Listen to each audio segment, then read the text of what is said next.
እየታገቱ እየሞቱ ይገኛሉ እጅግ በጣም በሚያሳዝን ሁኔታ ማለት ነው። በአንድ ሳምንት ልዩነት በርካታ ኢትዮጵያውያን ማለት ነው በየመንገዱ እየታገቱ እንዲሁም ደግሞ ህይወታቸው እየጠፋ ይገኛል። ከሱሉልታ ልፍ ካሉ እየደነገጡ ካሁን ምን ይመጣ? አው መኪና ሙሉ ሰው ተይዞ ይከዳል። ባካችሁ እንደው ስለፈጠራችሁ ከአዲስ አበባ ወደ አማራ ክልል ወይም ከአማራ ክልል ወደ አዲስ አበባ መሄድ ይቅርባችሁ። ግንቦት 11 60 ሰው ታግቶ ወደ ጫካ ባረመኔዎቹ እጅ ገባ። 1 ዓመት ህፃን እናቷን ገለው ይዘዋ ጫካ ገቡ። ግንቦት 20 ተደገመ።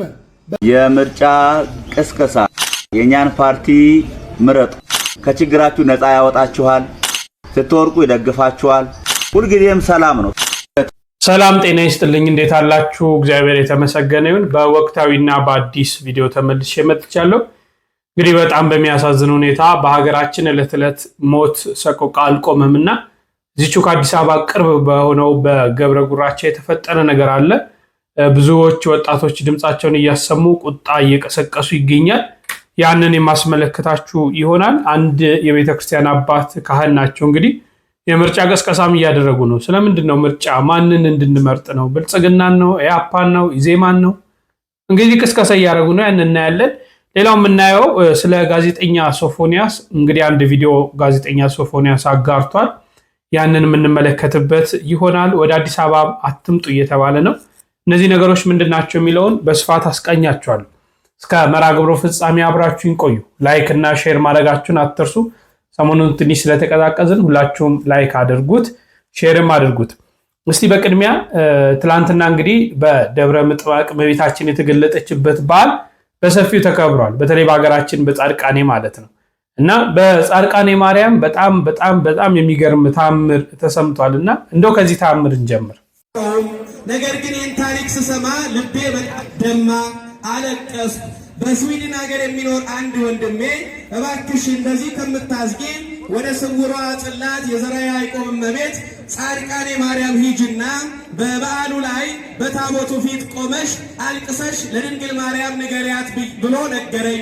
ከዚያ የዛሬ ዓመት ግንቦት 21 በዓሉ ላይ ተገኝቼ ታቦቱ በቆመበት እንባዬን እያፈሰስ የልጅቷ ሞት በሐሰት የተፈረደባት ሳታውቅ የተፈረደባት ነገር ውስጤን ስላደማኝ አልቅሼ ለድንግል ማርያም ነገርኳት። ወዲያው ውሳኔውን የቻይና መንግስት ቀይሮ የሞት የነበረው የስቅላት የነበረው ውሳኔ ቀይሮ ውሳኔዋን በአገሯ ትከታተል፣ እስራቷም ወደ አገሯ ይቀር ተብሎ ተወሰነላት።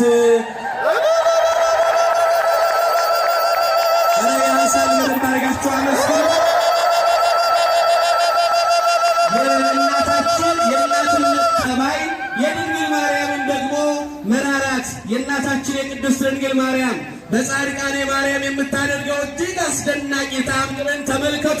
ያ የሞት ፍርድ ተቀይሮ በሀገሯ ትገኛለችና እባካችሁ በእውነት የእመቤታችን ስም የተመሰገነ ይሁን። ክብር ለመድኃኔዓለም ይሁንና እንግዲህ ይህችን እህት ታውቋታላችሁ። በአደንዛዥ እጽ በቻይና ሀገር ተጠርጥራ ተገኝተውባት ነው። እንግዲህ ጓደኛዋ ናት ይህንን ያደረገችው። ቤተሰብ በሙሉ እያለቀሰ የሞት ፍርድ የስቅላት ፍርድ ተፈርዶባት እንደነበረ ሁላችን የምናውቅልን። ማያውቃት አለ ብዬ አላስብም። ኢትዮጵያ ውስጥ በጣም ፍትህ እየተባለ ሲጠየቅላት ነበር። እመቤታችን ቅድስት ድንግል ማርያም ግን ይህንን አድርጋለች እና እንደው በአፄ ዘርዓ ያዕቆብ እመቤት በዋሻዋ ንግስት በእመቤታችን ተማጸኗት፣ የልቦናችሁን መሻት ትፈጽማለች። በተለይ በዚህ በጻድቃኔ ማርያም የሚደረገው ተአምር በጣም የሚገርም ነው። እመቤታችን በገሃድ ሁሉ ተገልጣ የምታነጋግርበት ቦታ ነውና የእናታችን የቅድስት ድንግል ማርያም እናትነት ፍቅሯ አይለየን። የሁላችንም የልቦናችንን መሻት ከኃጢአት በስተቀር ትፈጽምልን። በተለይ ሀገራችን ላይ እየመጣ ያለውን ሁሉ እሷ ታስወግድልን ለማለት እፈልጋለሁ። እሺ ወደ ገብረ ጉራቻ እንሂድና እንግዲህ በጣም እጅግ አሳዛኝ ነው። 10 ቀን ባልሞላ ውስጥ ሳምንት ባልሞላ ውስጥ በየዕለቱ ሰዎች ይታገታሉ፣ ሰዎች ይገደላሉ እና ይህንን ማን በቃ እንደሚል አላውቅም። የተከሰተውን እስቲ ተከታተሉ። አሁንም በርካቶች እየታገቱ እየሞቱ ይገኛሉ። እጅግ በጣም በሚያሳዝን ሁኔታ ማለት ነው። በአንድ ሳምንት ልዩነት በርካታ ኢትዮጵያውያን ማለት ነው በየመንገዱ እየታገቱ እንዲሁም ደግሞ ህይወታቸው እየጠፋ ይገኛል። በትላንትናው ዕለትም እጅግ በጣም በሚያሳዝን ሁኔታ ቁጥራቸው ከ10 በላይ የሚሆኑ ሰዎችም ህይወታቸውን አጥተዋል። እንዲሁም ደግሞ በቁጥር ማለት ነው ምናልባትም 60 የሚደርሱ ሰዎች መታገታቸው ነው እየተነገረ የሚገኝ። ጓጽዮን ተብሎ በሚጠራው አካባቢ ላይ እንግዲህ በታጣቂዎች እንዲሁም ደግሞ በሽፍቶች አማካኝነት በርካታ ሰዎች ታግተዋል። ሁለት የህዝብ ማመላለሻ አውቶቡስም እንግዲህ መታገቱን እየተነገረ የሚገኘው በአካባቢው ላይ የሚገኙ የጸጥታ አካላትም ወደ 30 የሚጠጉ ዜጎችን በተኩስ ልውውጥ ማስተረፋቸው ተነግሯል። በርካታ ሰዎችም ህይወታቸውን አጥተዋል። እንዲሁም ደግሞ ታግተው የተወሰዱ ሰዎች ቁጥርም እንግዲህ በውል ባይታወቅም ምናልባትም እንግዲህ እስከ 60 ሊደርስ እንደሚችል ነው እየተነገረ የሚገኘው። አሁንም በየመንገዱ የሚታገቱ እንዲሁም ደግሞ የሚሞቱ ሰዎች ቁጥር ማለት ነው በየቀኑ እየጨመረ ይገኛል። እጅግ በጣም የሚያሳዝነው ለሟች ወገኖቻችን ነፍስ ይማርልን። በሌሎች መረጃዎች እስከመመለስ ድረስ ግን የፕላስ ምልክቷን ተጭናችሁ አብራችሁ የህዝብ ጉዳይ የማያሳስባችሁ ስክሮል አድርጋችሁ አሳልፉት። የሚያሳስባችሁ ግን ከ21 ጊዜ በላይ ኮፒ ሊንክ ኮሜንት ላይ ገብታችሁ ነፍስ ይማር እያላችሁ ጻፉ። ይህንን ቪዲዮ አይተን እንመለስ። ጋይስ እጅግ አሳዛኙ የጎሃ ጽዮን ነገር ዛሬም ተደግሟል። ዛሬ ግንቦት ሃያም በርካታ ተሳፋሪዎች በታጣቂዎች መታገታቸውንም በዚህ ሰዓት የወጡ መረጃዎች እያሳዩ ይገኛሉ። ይሄን ነገር ልብ በሉ። በዚህ ቦታ ላይ በዚህ ሳምንት በዚህ ወራት ብቻ በርካታ ዜጎቻችንን አተንበታል። እንደዚሁም ደግሞ በርካቶችም በሽፍቶች በታጣቂዎች ታግተዋል። የሹፌሮች አንደበት ታዲያ በተደጋጋሚ በዚህ ጉዳይ ላይ መረጃዎችን እያጋራ ሲሆንም ዛሬም ባጋራው መረጃ ታዲያ በዚህ በዛሬው ጥቃት ወደ 12 ሰዎች ህይወታቸውን እንዳጡ የገለጸ ሲሆንም እንደዚሁም ደግሞ የታጠቁ ኃይሎች መኪናው ላይም ተኩስ መክፈታቸው ተገልጿል። ከዚህ ባለፈም ደግሞ 30 የሚሆኑትን መከላከያ በአቅራቢያው ስለነበር በተኩስ ልውውጥም ማስጣል ቢችልም ሌሎች ተሳፋሪዎች ታፍነው ተወስደዋል ሲል ነው የገለጸው። ማለት በዚህ መንገድ ላይ የሚፈጸመው ተደጋጋሚ እገታ መቼ ነው የሚያበቃው? በዚህ መንገድ ላይ በዚህ ወር ብቻ እጅግ በጣም ተደጋጋሚ እገታዎች እንደተፈጸሙ እየሰማን ነው። በርካታ ሰዎችም ለልፈተ ህይወት እየተዳረጉ ነው። ይህ ነገር የሚያበቃው መቼ ነው? ነፍሳቸውን ይማርና እኚህ የምትመለከቷቸው ወንድሞቻችን በሙሉ ተገለዋል። በዚህ አመት ብቻ እነዚህ የምትመለከቷቸው በሙሉ ማለት ነው በዚህ አመት ብቻ ከ100 በላይ ሹፌርና ረዳት ተገሏል። አስቡት፣ አመቱን ገና አልጨረስንም። በዚህ አመት ብቻ ከ100 በላይ ሹፌርና ረዳት በየጫካውና በየበረሃው በታጠቁ አካላት ተገለዋል። አብዛኞቹ የልጅ አባትና ባለትዳር ናቸው። ያ ማለት ምን ያህል ልጆች ናቸው ወላጅ አልባ የሆኑት? ስንት ሴቶች ናቸው ባላቸውን የተነጠቁት? ምን ያህል እናትና አባቶች ናቸው የሚጦራቸው ልጃቸውን በረሃ ላይ ተደፍቶባቸው የቀረው? ሹፌሮች ላይ እየደረሰ ካለው ግድያ አንፃር የሚገባቸውን ትኩረት አግኝተዋል ብዬ አላስብም። የሰው ህይወት እኮ ነው፣ የዶሮ ህይወት አይደለም። ይሄ ቁጥር እኮ በጣም ሊያሳስበን ነው የሚገባው። እንዴት በአንድ አመት ውስጥ ከ100 በላይ ሹፌርና ረዳት ይገደላል? ረዳት አሁን ይገደላል። እስቲ አስቡ። ረዳት ማለት ነው ነገውን የተሻለ ለማድረግ አንገቱን አቀርቅሮ ዝናብ፣ ፀሐይ፣ ብርድ የተፈራረቀበት ሸራ ላይ ያደረ የሚንከራተት ረዳት እንዴት ነው የሚገደለው? ድሮ እኮ የሚገርመው የሹፌር ቤተሰብ የሚሰጋው ከአደጋ አንፃር ነው። የያዙት ተሽከርካሪ ስለሆነ በሰላም ወጥተው እንዲገቡ ከአደጋ አንፃር ማለት ነው። አሁን ግን የሹፌር ቤተሰብ ስጋቱ አደጋ አይደለም። በየጫካውና በየበረሃው ያሉ ሽፍቶች ገለውት ይሆን ወይ የሚል ስጋት ነው የአብዛኛው ሹፌር ቤተሰብ ስጋት። አሁን ከ100 በላይ ሹፌርና ረዳት ተገደለ ማለት በትንሹ ከ300 የሚበልጡ ህፃናት ወላጅ አልባ ሆነዋል ማለት ነው። ይህንን ቪዲዮ የምትመለከቱ ቤተሰቦች እባካችሁን ይሄ ጉዳይ የብዙ ህፃናት ማለትም አባታቸውን የተነጠቁ ወላጅ አልባ የሆኑ ህፃናት ጉዳይ ነው። ይሄ ጉዳይ ባሎቻቸውን የተነጠቁ የብዙ እህቶቻችን ጉዳይ ነው። ይሄ ጉዳይ የሚጦራቸውን ልጃቸውን ያጡ የብዙ እናት አባቶቻችን ጉዳይ ነው። ስለዚህ በተቻላችሁ አቅም ይህንን ቪዲዮ ለሚመለከተው አካል መፍትሄ የሚሰጣቸው ከሆነ ሪፖስት፣ ላይክ፣ ሼር፣ ኮፒ ሊንክ እያደረጋችሁ እባካችሁ አድርሱልኝ። የነዚህ ወንድሞቻችንን ነፍስ ፈጣሪ ይማር። ለቤተሰቦቻቸው መጽናናትን እመኛለሁ። እነ መርጦ አልቃሾች በኦሮሚያ ክልል ዙሪያ በገብረ ጉራቻ ለሚታገተው እገታ በየቀኑ ለሚሞተው ንጹሃን ለሹፌሮች ማን ነው ድምጽ የሚሆናቸው? እስከ መቼ ነው ይሄን ነገር ዝም የምንለው? እስከ መቼ ነው ዝምታን የምንሰብረው? ምን እየሆነ ነው? ሙሉ ቤተሰቡ ክፍለ ሀገር የሆነ ሰው በነፃነት ሄዶ ቤተሰብ አያይም፣ በዓል ሄዶ አያከብርም። መጨረሻው ምንድነው? ማን ይሄንን አካል የሚያስቆም? በእውነት አጋቹ አካል ጠፍቶ ነው? ሳይታወቅ ቀርቶ ነው?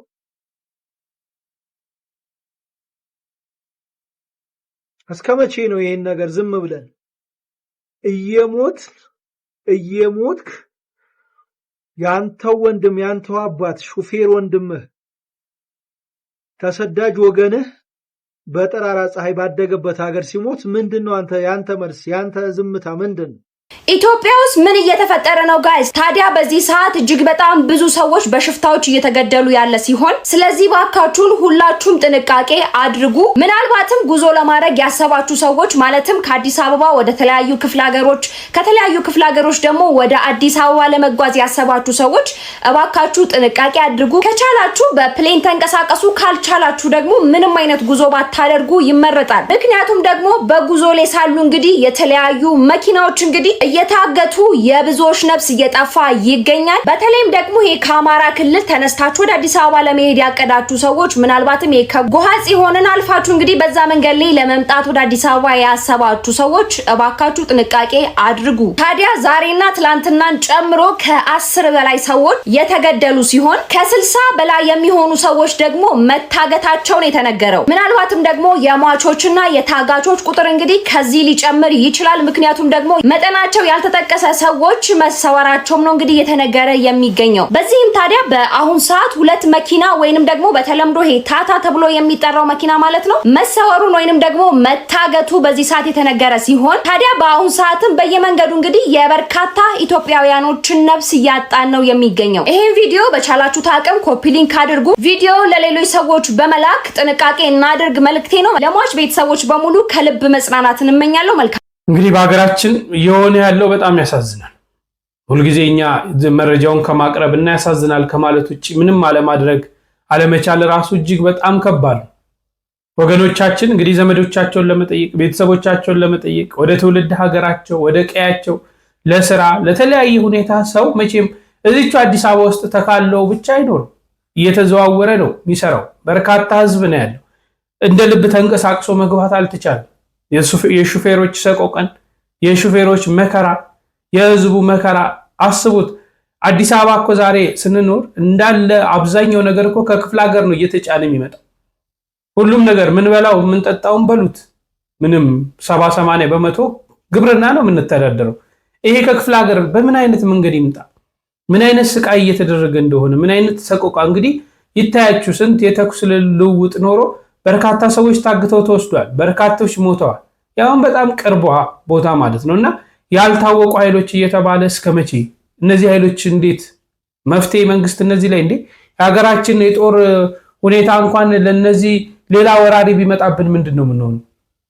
እንግዲህ ሀገር ውስጥ ያለ ሽፍታ የሆነ ራሱን ደብቆ ጫካ ውስጥ የገባን ማሸነፍ ኦር ደግሞ ያንን መክታት ካቃተን ነገ ጠላቶቻችን ግብጽ ቢመጡብን ምን እንሆናለን የሚለው ያሳስበኛል። ሁለተኛ መቼ ነው ሰላም አግኝተን የምንኖረው? የኑሮ ውድነቱን የምታዩት ነው። ከምኑም በላይ ደግሞ የሰላም ሁኔታ ይሄ ሁሉ ሰቀቀን መቼ ነው በቃ የሚባለው? ማንስ ነው ይሄንን ሊያስቆም የሚችለው? ምን አይነት ኃይል ነው? መቼ ነው ታዲያ? እኔ አሁን በማስበው በቃ እኔ ምድራዊ ኃይል መንግስት እንዲያረጋል የሚል ነገር ሳይሆን ወደ እግዚአብሔር መቼ ነው የምንቀርበው? መቼም ከእግዚአብሔር እኮ መፍትሄ እናገኛለን አይደል? ርቀኑ ነው እንጂ ሸሽተኑ ነው እንጂ መቼም መፍትሄ ይሰጠናል አምላክ። ልጆቹ ነና ባሪያው በአምሳሉን የፈጠረን። እሹ ፈልጉ ታገኛላችሁ፣ አንኳኩ ይከፈትላችኋል ያለን አምላክ ነው ያለን። እኔ ወደሱ እንቅረብ ነው የኔ የምለው። ሌላ ምን እላለሁ?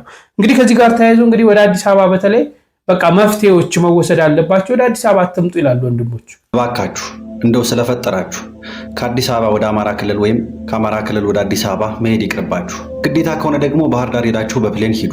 እንደሚታወቀው እንግዲህ ካሊደሮ እስከ ጓጽዮን ያለው የሲኦል መንገድ ስንት ወገኖቻችንን ስንት ምንም የማያውቁ ንጹሃን ኢትዮጵያውያንን አሳጥቶናል። ቤት ይቁጠረው። እስከ መቼ ነው በየሳምንቱ አንድ መኪና ህዝብ በሽፍቶች እየታገተና በጭካኔ እየተገደለ የሚቀጥለው? የቱ ጋር ነው ማብቂያው? የሚመልስልኝ አለ? አሁን የሰዎች ሞት ከአዶናይና ከጃኒ የፍቅር ህይወት መቋረጥ አንሶ ነው በቂ የሚዲያ ሽፋን እንኳን ሳያገኝ የቀረው? ኧረ ተው ወገን፣ መቼም ሰብአዊ ፍጡር ነን፣ እንደ ሰው እናስብ። አንድ ሀገር እየኖርን እንዴት በዚህ ልክ እንራራቃለን? እሺ ሽፍቶችስ? መቼም ሰዎች ናቸው፣ ሰይጣኖች አይደላችሁ። በንጹሃን ዜጎች ሞት የሚመለስ ጥያቄና የፖለቲካ ርዕዮተ ዓለም እንደምን ያለ ነው ባካችሁ? መዳረሻውስ ምን ቢሆን ነው? ለማንኛውም ከዚህ በኋላ በዚህ የመንገድ ክፍል መመላለሱ ይቅርባችሁ። የፕሌን ትኬት ለመቁረጥ የሚሆን ገንዘብ ከሌላችሁ ደግሞ በቃ አርፋችሁ ተቀመጡ። ግንቦት 11 60 ሰው ታግቶ ወደ ጫካ ባረመኔዎቹ እጅ ገባ። 1 ዓመት ህፃን እናቷን ገለው ይዘዋት ጫካ ገቡ። ግንቦት 20 ተደገመ። በ9 ቀን ልዩነት 10 ሰዎች መንገድ ላይ ተገደሉ። 2 ታታ ሙሉ ሰው ታገተ። አዎ አትምጡ። ይህ ቪዲዮ ሼር፣ ኮፒ ሊንክ ዲዩት አድርጉት። ኮሜንት ላይ አትምጡ በሏቸው። ወደ አዲስ አበባም አትምጡ፣ ከአዲስ አበባም ወደ ቤታችሁ አትሂዱ። እኛም ቤተሰብ ናፍቆናል። ረጅም ዓመታችን ነው ናፍቀውናል። ግን ታውቁታላችሁ በመንገድ ላይ ደማችሁ ከልብ እየሆነ ነው። በአረመኔ እጅ በሚሊዮኖች እየተጠየቃችሁ ዋጋ እየከፈላችሁ ነው። ተስማምቷችኋል? ንገሩን እስኪ። አትውጡ ከቤታችሁ፣ ራሳችሁን ጠብቁ። አበርን እኮ አበርን። ወገናችን ኢትዮጵያውያን አለቁ እኮ፣ ደጉ ህዝብ አለቀ እኮ። እባካችሁ ከቤታችሁ አትውጡ። ስለ ፈጣሪ ስም ራሳችሁን ጠብቁ። እግዚአብሔር ይድረስላችሁ። መታገት ይብቃ፣ መገደል ይብቃ። ኖሞር በሉ። ፈጣሪ ለታገታችሁ ይድረስላችሁ። ሌላ ምንም ቃላት የለኝም። መድኃኒዓለም ይድረስላችሁ። ይህ ቪዲዮ ሼር እያደረጋችሁ ድምፅ ሁኗቸው። አዎ እኔም ባይዘው ይህን ሀሳብ ደግፈዋለሁ። መቼም ሁሉም በየክፍለ ሀገሩ በየተለያየ ቦታ ዘመድም አለው ወገንም አለው። በቃ አሁን ለአዲስ አበባ መምጣት ከተፈለገና ግድ ከሆነ ተበድረውም ይሁን ምንም ተደርጎ በአየር በአውሮፕላን የሚካሄድበት ከአዲስ አበባ ወደ ተለያየ ቦታ መሄድ የምትፈልጉ በእንዲህ አይነት ሁኔታ በተለይ በዚህ በአማራ ክልሉ እየሆነ ያለው ማለት ነው። ከሞት ይሻላል አይደል? ከሰቀቀን ይሻላል፣ ከመታገት ይሻላል። ታግተ ቤተሰብ ተጨንቆ ያውም ደግሞ የሚጠየቀው ገንዘብ እኮ አይደለም። ከፈለጋችሁ እንዲፈታላችሁ እንዲለቀቅላችሁ ከፈለጋችሁ ይሄን ያህል ገንዘብ አምጡ ነው እየተባለ ያለው። ስለዚህ ከዚህ ሁሉ ወደ አዲስ አበባ ስንመጣ አመጣጦቻችንን ማስተካከል፣ በተለይ ከአማራ ክልል የምንመጣ ራሳችን ላይ መፍትሄ መውሰድ አለብን። አይ ሰላም ነው ዛሬ ተከፍቷል ዛሬ እንዲሆኗል የሚሉ ነገሮች ላይ መተው አለብን ብዬ አስባለሁ። ይሄም በጣም ስለሚጨንቅ ባለንበት ተረጋግተን መፍትሄ እስኪመጣ ድረስ መጠበቅ ያስፈልጋል ብዬ አስባለሁ። ከባድም ቢሆን በዚህ ላይ እናንተ ሐሳባችሁን ስጡ። እስቲ ወደ ሙስሊሞቹ ልለፍ። የምርጫ ቅስቀሳ ያደረጉትን ካህል አቆያቸውና እንግዲህ ኢትዮጵያ ምን ትመስል እንደነበር ቀደምት ኢትዮጵያ ምን ትመስል እንደነበር የትኛዋን ኢትዮጵያ እንደምንናፍቃት አሳያችኋለሁ። ከዚህ ጋር ተያይዞ ዘመድኩን ሰሞኑን እንግዲህ እፎይን አቅርቦት ነበር አይደል? ያው ከዚህ ጋር ስለሚያያዝ ነው ርዕሱና ሁለቱን አንድ ላይ ላስቃኛችሁ።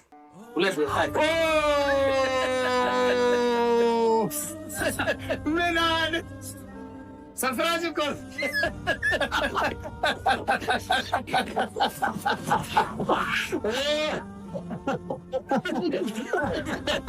ምንም ሰጡኝ። ኬኩ ግን በጣም ሰጠኝ። ኬክ ይዘው ይኸውላ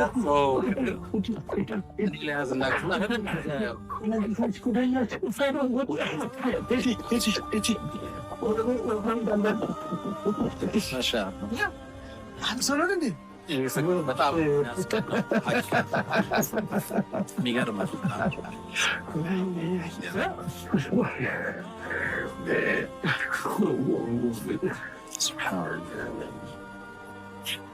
የመጀመሪያ ልደት የዛሬ አብሮ አረሱ አይዟችሁ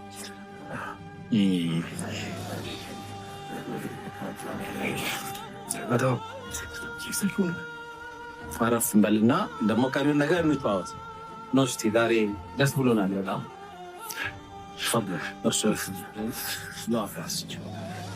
ወንድማችንን ወንድም እፎይን ነበር ያቀረብነው። በእውነት ከዚያ በኋላ ያገኘነው ግብአት የተሰጡት አስተያየቶች እጅግ በጣም ደስ የሚሉ ነበሩ። በጣም እጅግ ደስ የሚሉ ነበር። መርሃ ግብሩም ቀጣይነት ይኖረዋል። እፎይ የቀረበ በዚህ መልኩ ማጥራት አለበት፣ ነገሮችን ለህዝብ ማቅረብ አለበት። ልጁም እንዳያችሁት ጨዋ ነው፣ ትሁት ነው፣ ደግሞ በሚገባ አዋቂ ነው እና እኔ በጣም ነው የኮራሁበት። በጣም ነው ደስ ያለኝ። በተመስጦ ደግሞ እኔም አድማጭም ነኝ። በተመስጦ ነበር ስንሰማው የነበረው። ሁላችንም ብዙ እውነት ይፋ አድርጓል ወንድማችን እፎይ ማለት ነው።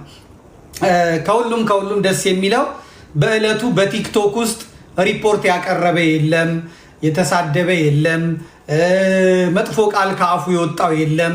በአጠቃላይ ወደ 186,000 ሰው ተከታትሎታል በቲክቶክ ብቻ 186,000 እኔ መጀመሪያውን 86,000 ነበር ያዝኩት። 186,000 ሰዎች ተከታትለውታል። እንግዲህ ያሁላ የትራፊክ መጨናነቅ ኖሮ የቲክቶክ ብቻ ነው በ20-30 ሚሊዮን የሚገመት ሰው ደግሞ በቴሌቪዥን ተከታትሎታል። ከመርሃ ግብሩ በኋላ የተሰጡ አስተያየቶችን ለማየት ሞክሬያለሁ። በቴሌግራም ገጼም ላይ የሰዎችን አስተያየት አይቻለሁ። ተቆራርጠው በወጡ የቲክቶክ እንትኖችም ላይ ልጥፎችም ላይ ኮመንቶችን ለማንበብ ሞክሬያለሁ። ሁሉም በቅንነት ሁሉም ጥሩ መልስ ነው። እንኳን እሱ የተተቹት ሰዎችና መልስ የተሰጠባቸው አካላት ሳይቀሩ ምንም አይነት ክፋት ያለው ነገር አልተናገሩም። ያው መጨረሻ ላይ የእሸቱን ያን አጀንዳ ለማስቀየር እሸቱ መለስ ኮሜዲያን ያላለውን አምጥተው ያውም ተራ ምዕመናኖቻቸው አይደሉም፣ ሰባኪዎቻቸው፣ ኡስታዞቻቸው፣ ብር አንቀሳቃሾቻቸው በመስጊድ በምን የሚከበሩት ሰዎች ያንን ያልተባለ ነገር አምጥተው ለማጫጫው ሞክረው ነበር። እሱንም እኛ መልስ ሳንሰጥ ራሳቸው የእስልምናው እምነት ኡስታዞች በተለይ ደግሞ የሱፊ ኡስታዞች ቀርበው በእውነት መከራከር ስንችል ሐሰት ምን አመጣው በሚል በቋርፍ ላይ እሸቱ የሰራውን ስራ አምጥተዋል።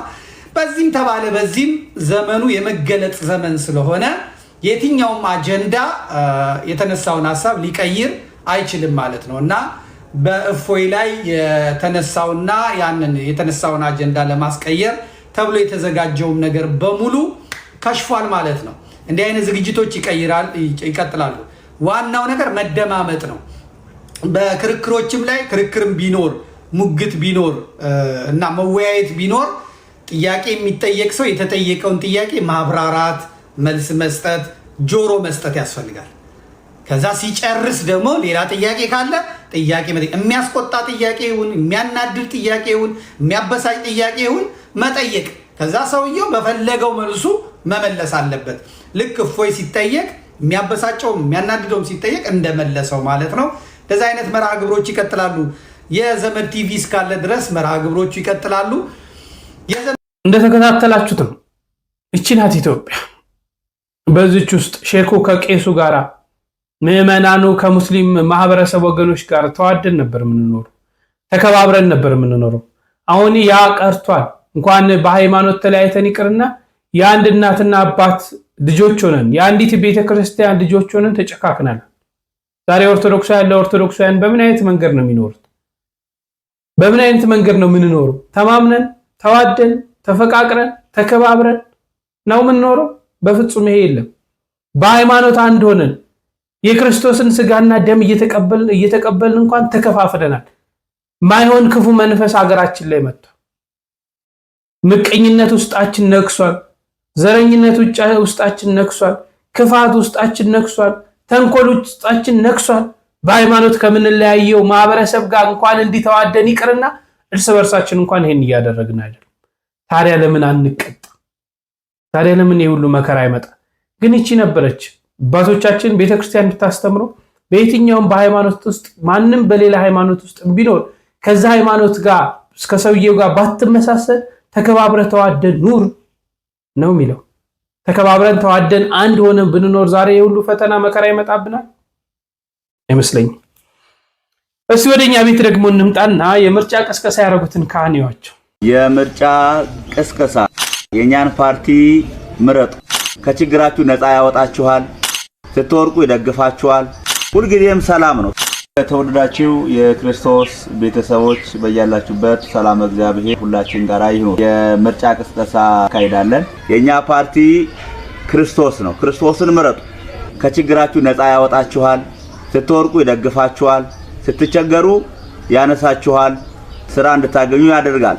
ክርስቶስን የመረጠ ሰው አያጣም፣ ያገኛል።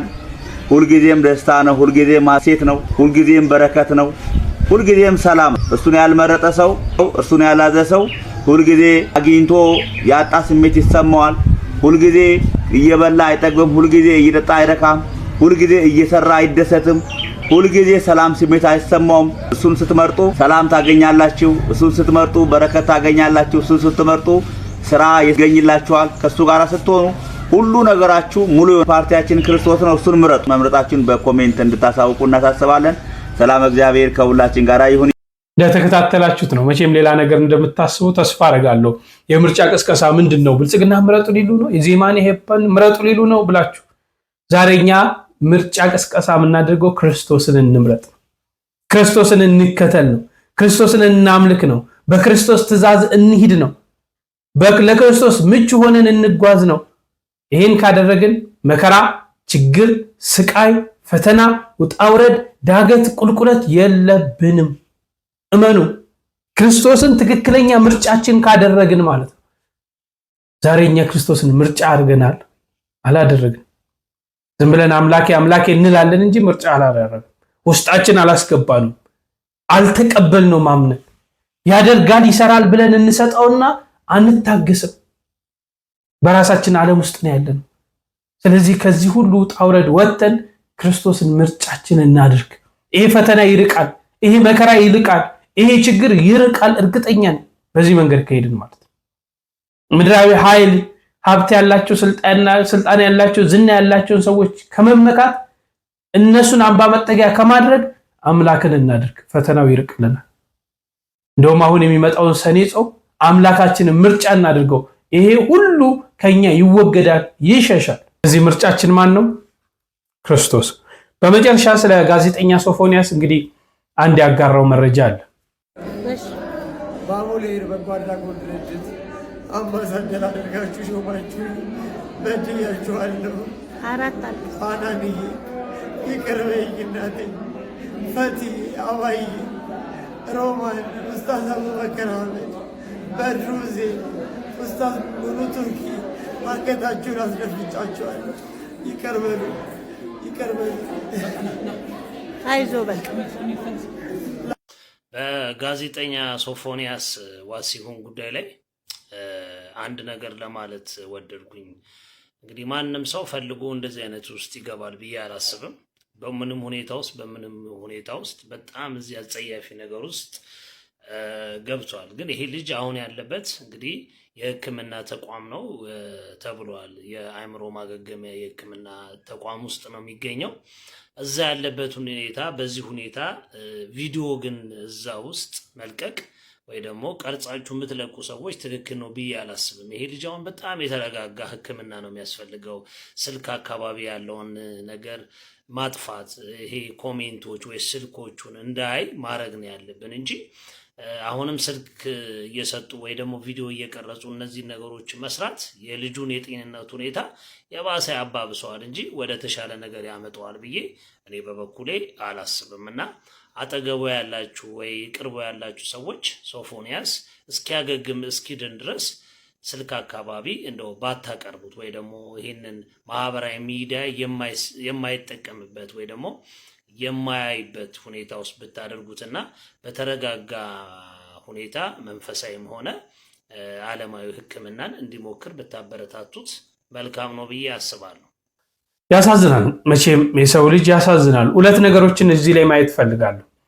አንደኛ እንግዲህ ሶፎንያስ እዚህ ነገር ውስጥ ሳይኖር በሰው ግፊት ያን መረጃ ወጣበት ያለው ሰው ያደረገው ከሆነ የሰውን ክፋት፣ የሰውን ተንኮል፣ የሰውን ምቀኝነት የምናይበት፣ ያ ሳይሆን ደግሞ በግብሩ በተባለው ግብር ውስጥ ኖሮ አድርጎት ከሆነ የዛ ግብር ደግሞ ክፋትና ተንኮሉን ታዩታላችሁ።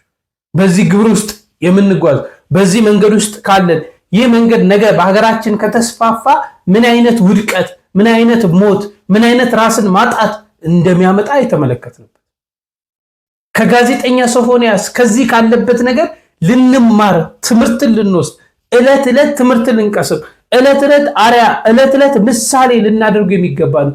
በዚህ በተባለው ነገር ውስጥ የምንንቀሳቀስ አካላት ማለት ነው።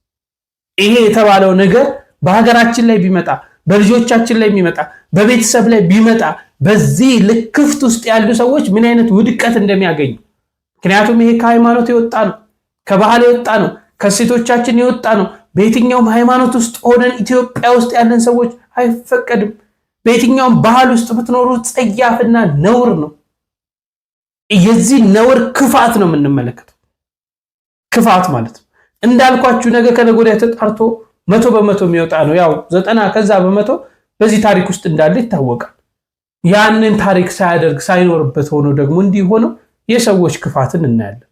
እኔ ያለበት የለበትም የሚለውን አይደለም፣ የወጡ መረጃዎች እንደሚያመለክቱት ነገሩ እንደሆነ ነው።